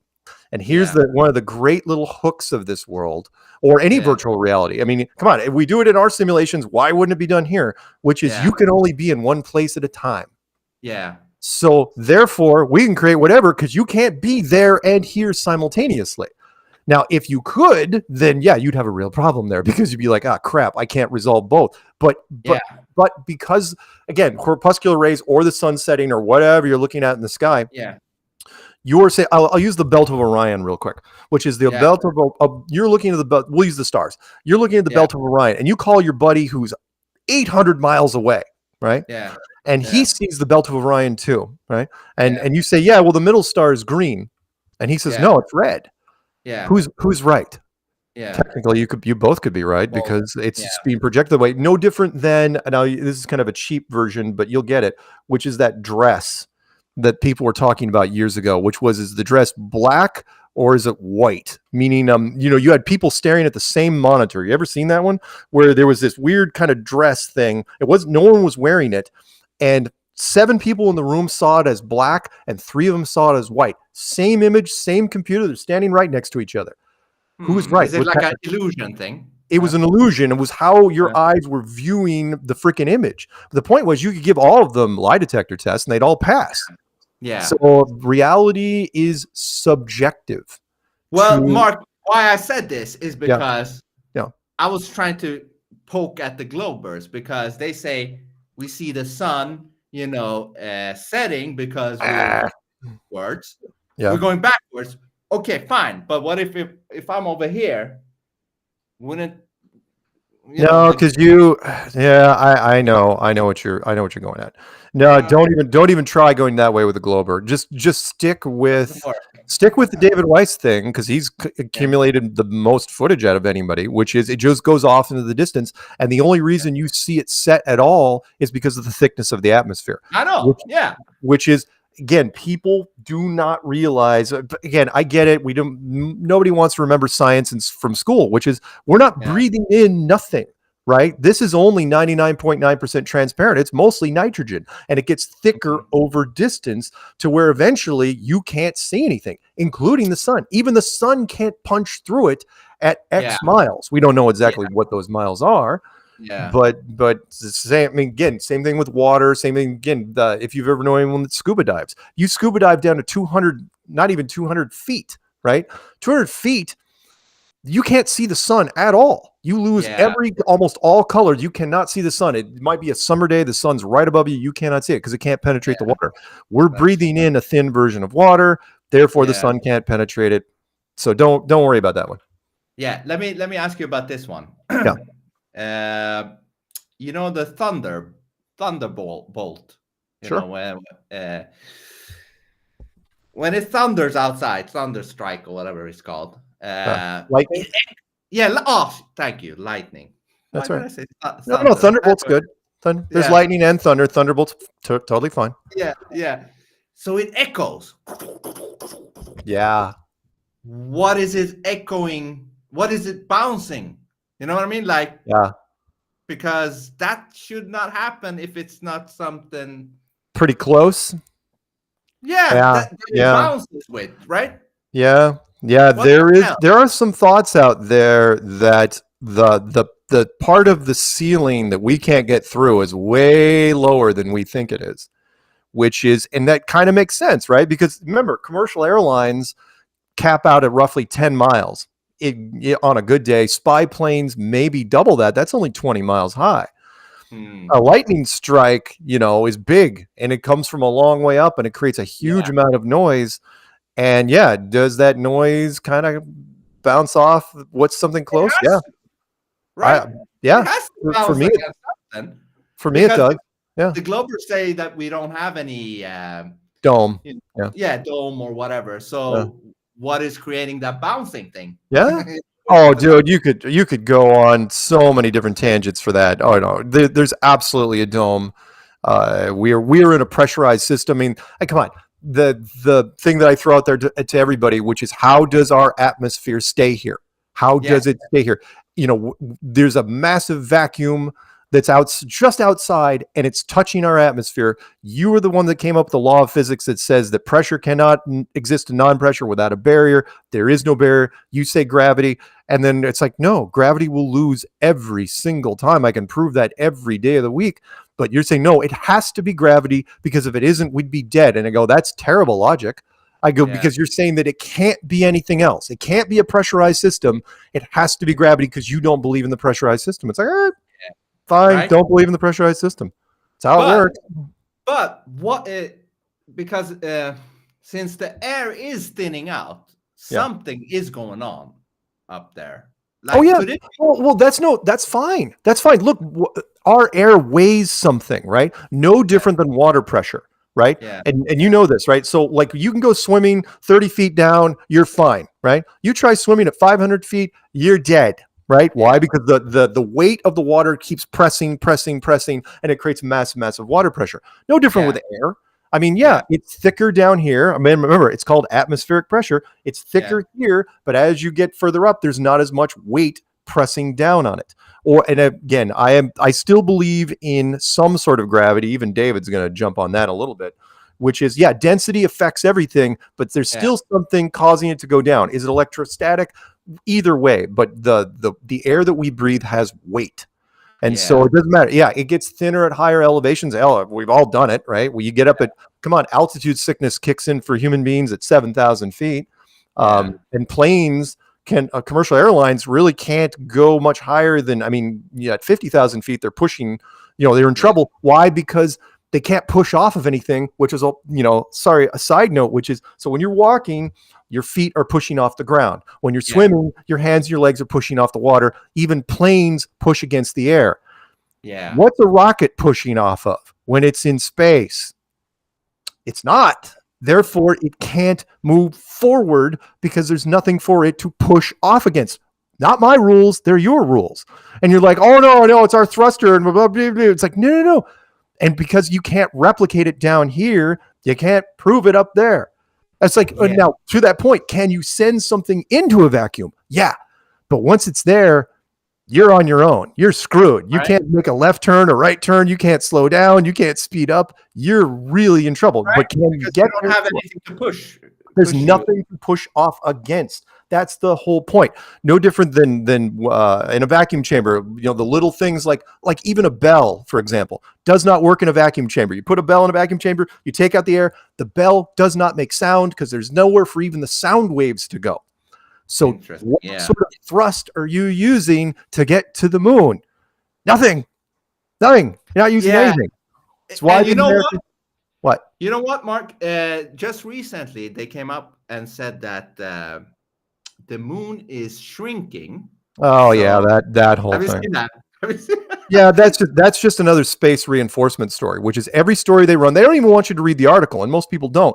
All it is like there's a story about the moon because you're in space. Hey, there's a face on Mars. You're in space. Oh, hey, something with Venus, something with Saturn, something with Jupiter, something with our probe. Oh, look, there's a black hole. Oh, look, we detected gravity waves. Oh, Oh, look, But they say the moon is shrinking, so that might make it impossible for them to go back to the moon. Well, yeah, I covered a story last Tuesday where a former NASA chief was saying that they should probably scrap the Artemis project. And it's like, yeah, again, the average person, because it takes so long. Every president we've had in the United States, going all the way back even before Reagan, said, "Oh, we're going back to the moon. We've got it covered. We're going back." Right? 4 years goes by, for a decade after freaking decade, to where now we just kick the can down the road. I mean, 50th year in a row, and people like, when you going back? In fact, not just the Americans.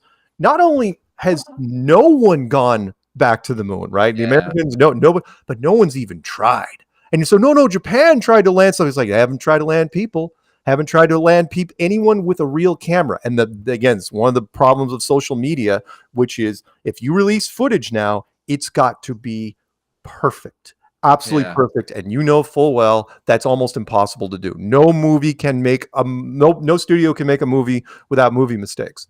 And we pride ourselves on it. Everyone would stare and like open it up with Photoshop and throw it into video editors, and they'd stare and they'd find it. It can't be done. The most ridiculous one was the Indian one, the Indian moon landing. That was like Nintendo 64 graphics or something. Did you see that? Oh, yeah. The yellow landing. That was ridiculous, man. And they did it for what was it, $75 million? Supposedly. They land on the moon. I go, you can't even buy a decent super yacht for $75 million. And you guys went to the moon? No. Yeah. No. Okay, let me ask you about this. I touched on this a little bit in another stream. Yeah.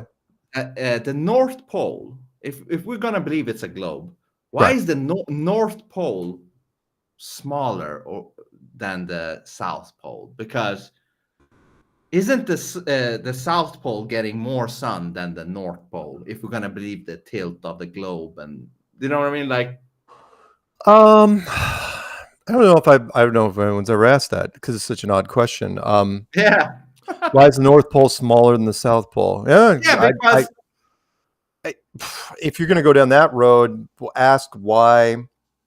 I mean, it's okay. It's not a bad question. I don't know if it gets as much traction as like, why is there a magnetic north but not a magnetic south, which nobody talks about, which is compasses only point north. And again, if you know your school, it's like, look, there's a positive and a negative, right? Red, red and green. And so when you get beyond the equator, it should start dominating south to where when you finally get to Antarctica, that needle should be buried south. And it never, ever does. You can ask anybody. You look up on YouTube all day long. It's like, what does the compass do in Antarctica? Does nothing. In fact, they have it's useless down in Antarctica because it's so far away from the North Pole and there's no magnetic south. But yet they'll take you to that pole in the middle of the snow, right? Yeah. The South Pole. It's like, oh, this is the South Pole. It's like, really? Is it magnetic south? Oh, it's the South Pole. It's like, yeah, you freaking clowns. I know, but I'm just saying this because the Globers, if we're gonna believe their model, then the North Pole should have more ice than the South. Because, it should, but it doesn't. Or if you're gonna go that far, why do either of the poles have any water at all? Remember, if it's spinning like a merry-go-round, right? The water centrifugal force should take some of that water and press it. There should be no land at the equator. It should be covered with water. And you're saying, well, how does that make sense? So I go, think of Saturn's rings, right? The whole reason Saturn has rings supposedly is because of centrifugal force. It's like the water, full well, water reacts really quickly to motion. And so at the very least, there should be a massive bulge of water at the equator. And why do we have still lakes at some parts? Oh, yeah. Well, yeah, there's that. Oh, well, yeah. Why do the tides, for example, not affect lakes? That's a whole other thing. It's like we got some big lakes out there. Tides don't affect them. And yet that's part of the electromagnetic thing. So yeah. And another thing also, I saw a video where they were at an open, was an open area, but there was water there. So you could see the mirroring of the skyline of the sky on the water. And it was, perfectly straight reflection. Not bending. No, it's absolutely mirror image. Yeah. That should not be possible. Yeah, should not be. Or throw in little things like the entire state of Kansas in the United States, which has already been leveled out to be absolutely perfectly flat from one end to the other, hundreds of miles, right? Or one of my favorites, which is I think it's Bolivia, the Salar del Uyuni, which is a salt flats in Bolivia that I think it's Bolivia, that gets like a half inch of water. And when it does, the whole thing turns into this 100 square mile mirror, right? It's 100 miles from one side to the other. So it's way more than 100 square miles. And it's like, it shouldn't happen. It's like, you're telling me there's a perfectly flat area, like that. And it's not just a one-off. There's things like that in Kansas. There's flats all over the place. And it's like, oh no, they're just really, really flat, but it's on a globe. It's like, okay, sure. And even this though, just looking at the sun reflection on an ocean or whatever, sea, it's also doing that straight reflection. Just like if you're doing a reflection on a flat table, you will see a straight reflection of a light if you do it on a table. That same thing is happening on a sea or an ocean with the sun. Right. You're not seeing, like what is it called? Like what is the word I'm looking for? You don't see the sun's reflection as a spotlight. Right. You see it as a straight thing. Straight line. Right. Yeah. So even that kind of proves that thing. Oh yeah. We crush them all day long on stuff like that. Yeah. Let me tell you, talk about this one. The clock system that is absolutely spotless and perfect. How is that happening in an accidental, right, like Big Bang nonsense? How do we get the clock system to be exactly how it is, like in precision, like in the seconds, in the minutes, hours? Right. If you're gonna go that road, there's a couple things I want to touch on. First off would be the look up, and I only got into this fairly recently, which was the time zones, how they are. I mean, Austin Whitsitt did some wonderful stuff on the time zones, where when you look at the time zones, because there should be 24 equal bands of time zones around this world, they are really screwed up, and they only make sense on a flat model on the AE map, which is, especially the one up here where Alaska meets Russia, where it jumps 3 hours for no apparent reason whatsoever. 3 hours. And it's not like, of course you bend some time zones here and there for lakes and rivers and, geographical things. But what happens is when you lay it out on a flat map, it does not make sense at all. Kind of like, for example, Australia and America are on equal ends, one in the southern, one in the other. They're roughly the same size. We have 4 time zones bordering on 5 if you include the tip of Maine, right? Yeah. They have 2. It's like, oh, okay. How does that happen? Well, if you were drawing, if you were trying to compress a flat map into a globe, you have to get rid of some of the time zones in certain areas and add them in as you get closer up above. What if you haven't seen that video? I'll send it to you. But it's absolutely brilliant. I want to see that. I want to see that. And the other thing about time, which would be the moon, how we only see exactly one face of it. It's locked in. It doesn't even change a quarter of a degree, even in a century. So how do we even know that that's a 3D object? What I mean Exactly. Because again, if you're from the video game world, right, from the computer world, that's exactly what we would do. Or the fact that all the craters are set at 40 or 90 degree angles, right? Where the craters are are circles, like they came in perfectly, straight down. Or come on, you're going to go that far, then go to the stars. How stars have never transited with each other, meaning there's no parallax.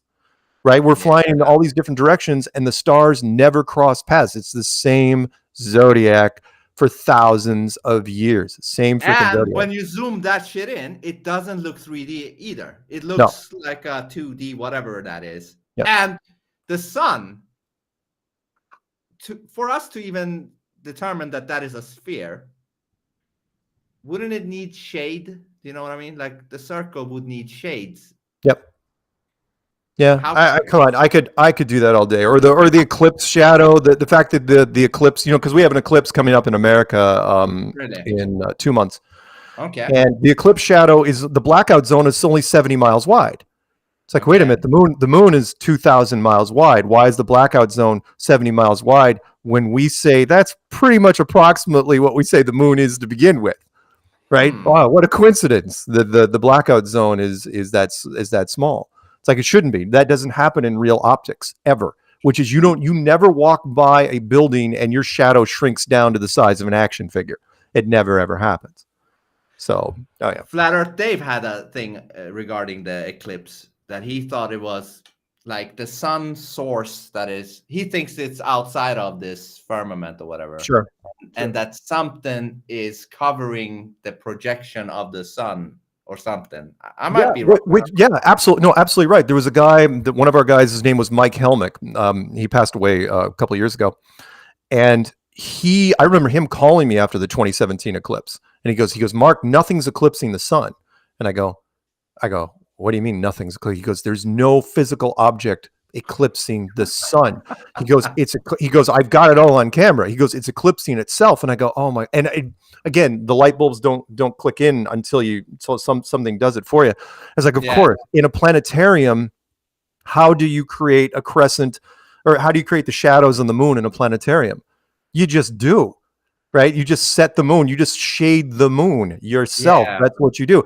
Of course, we don't put the sun in a planetarium because it doesn't make any sense. Who would want to see the sun in a planetarium? But shading the sun would be no different. You just shade the freaking sun on a much, much bigger scale of again, how would we do it in software, for example? Yeah. In the sun, if you want to create a sun eclipse in GTA, for example, how would you do it? You're not going to move an object in front of it. You're just going to freaking shade it. Now, you're going to make that object close to it, right? Yeah. But you're not going to have it literally go in front of it, because that would be a pain in the ass to create, a 2D object in front of another 2D. No, you're just going to get it there, and then you're going to shade it yourself, and then you're going to have the other one kick off. Yeah. So, anyway. Insane. Yeah. It's insane. Okay, let me ask you couple more. Yeah. I mean, I want to ask you about religion a little bit. Sure. Okay. Sure, that's fine. I don't even know. Are you Christian? I was raised born again Christian, but when I got into the tech field, I mean, come on, you can't be in tech that much without falling away from religion. But when I got into flat Earth, I had that realization that, oh wow, so the whole creator thing, that's a thing. Now, to that point though, do I respect all the 5 major religious houses? Oh yeah, you bet I do. Yeah. Do I think they've all got pieces of the same puzzle? Yes. Do I think they've all been corrupted at certain levels because power and money corrupt everyone? Yes. Yeah, I do.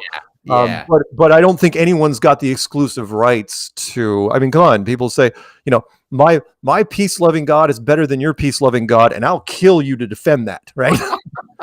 Right. So come on. And everybody, and I'm not trying to be glib when I say this. It's like, look, you better be sure you're backing the right horse, because you got a 1 in 5 chance, because the first God that shows up wins. Right. So don't. And think about this. Yeah. If they could just all agree that they're worshiping the same God, because there is only one God. There you go. Yeah. Right? There's only one creator. Yeah. That would be like half of the population of the world or more. I don't know how much, but 80% are tied to 80% are tied to the major 5 religions. Yeah. Think about the peace that could come just by that thing alone.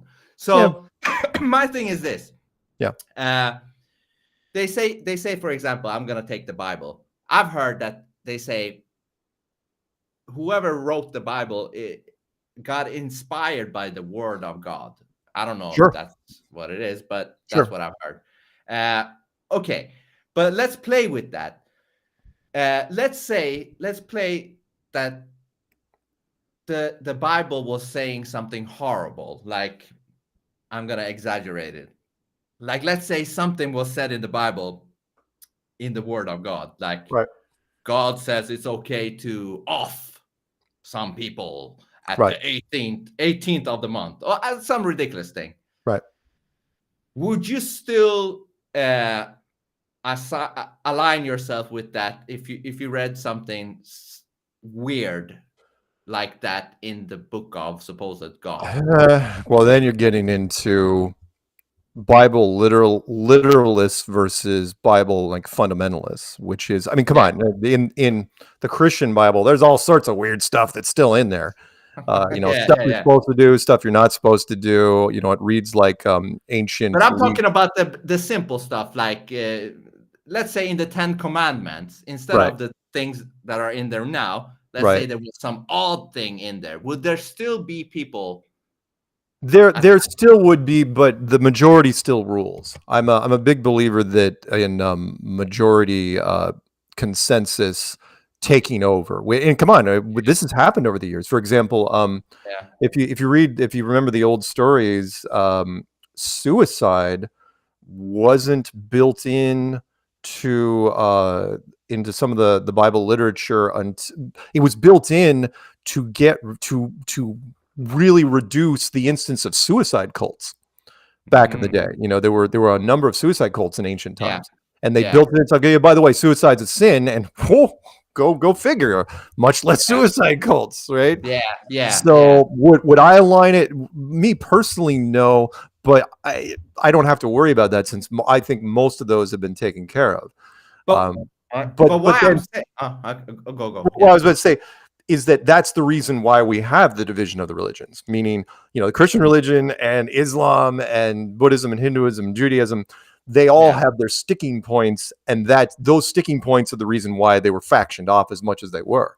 And I also think it was deliberately part of the system, which is why would we have one religion? The story that I talked about in the Clues real fast, which was the Tower of Babel, one of the finest little stories, which was the very first civilization of this particular place, was too unified and too organized and too advanced to where they immediately knew where they were. It's like, oh, okay, so we're in a dome, and we're going to try to make it. Start building. We're going to see if we can meet God. We have the ability to actually build a structure that can reach God. We know exactly how to do it. And God looks down. And it was a great story where God looks down and is like, this isn't going to work out. So we got to, it's like scatter. And then all of a sudden, oh, hey, languages. That's a great idea. Yeah. And then that was it. So sorry. Yeah. But why I'm saying this is because I want to get to a point here. Okay. The people believing in religion, are they doing that because the words of God kind of gives them hope, gives them faith? But they're agreeing with what God is saying in the Bible.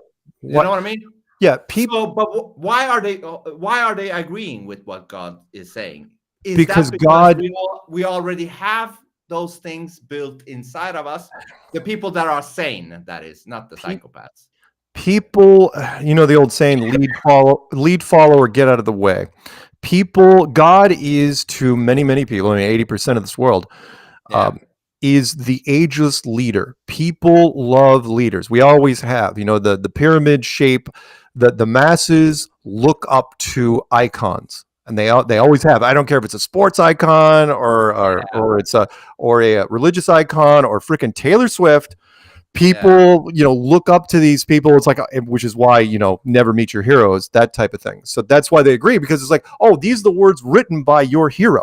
Therefore, therefore we will follow. Come on, the commanders in the military, like a cult thing, right? It is, but it's with every structure we have. I mean, soldiers follow generals, right? The Yeah. generals are raised not that much different than the soldiers, but it's like, well, we have to have faith in our leaders, and God and the books that surround that God are the ultimate. In the why wouldn't you follow it? That's just how Yeah. it's set up. So I mean, and Well, it's up to us to figure out how to interpret it and either break away or come into a self-discovery where there's a balance. Yeah, you're absolutely right. It drives me nuts when something turns into a cult and then they yeah. mindlessly, but that goes into the whole the mob rules, which is, come on, Yeah. the mob is a dangerous thing that as if it gets ahead of steam, logic goes out the window, and next thing you know, it's like, hey, burn a whole bunch of witches because Yes. they Yes. can. I can't stand cults. I mean, Yeah. it doesn't matter what it is. If it's in music, whatever it is, I just can't stand it because Right. it becomes like a hive mind Yeah. weirdness. I want to see your individuality because I believe everybody has the non-NPC people at least has a uniqueness, and I want to Absolutely. see that. I want to see your uniqueness. The I want to the line from Men in Black, which was very famous now, which is a person is smart, but people are dumb, panicky, and dangerous. Yes. And it seems like when you have a person, you're right, and the individual. Come on, we've seen this with the Ash experiment, very many times, which is you get like 6 people in an elevator, actors, right, and then you put a 7th person, doesn't know what's happening. 6 people turn and face a wall that has nothing to do with the door in the elevator. That 7th person is gonna turn. It's gonna turn with them because it's like okay. Do I want to go against the group? Is there something they know I don't? That you're right. They give up their individuality. They give up their own intelligence, which is why, and we'll have to wrap this up pretty soon. Absolutely. Which is why the flat Earth thing takes a while, because we're the masses out there. It's like, oh, flat Earth's dumb, right? And because you got a big group of people behind you, but then that group gets smaller and smaller to where we're not quite at the tipping point, but we're damn close. I mean, we've gained so many through attrition, which is fantastic. You're right about that. We need to reach a tipping point before the sheeple can align themselves to. There you go. But we're heading. We're going. It's going good. It's going good. I think it is. I haven't had any problems with it. In fact, the pandemic just changed it for us, which was, it forced people inside, but it also forced people on their computers and their phones, and they were going down way more rabbit holes. Mostly because they ran out of things to watch on Netflix. So it's too bad we didn't touch on that. I wanted to touch on that too, but right, we can do it at a different time.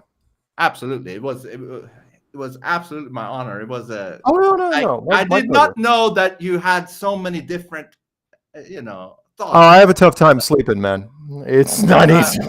I'm the same. It never stops. It never stops. It's like, but it's very cool to see that side of you. Thank you. I enjoy this a lot.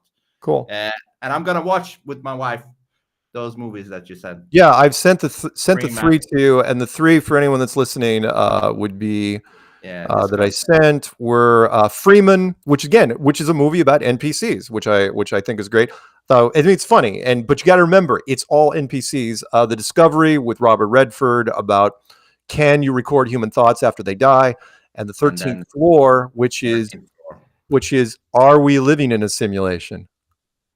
Perfect. Perfect. Thanks for that, Mark. This was fantastic. Yeah, and, thank you.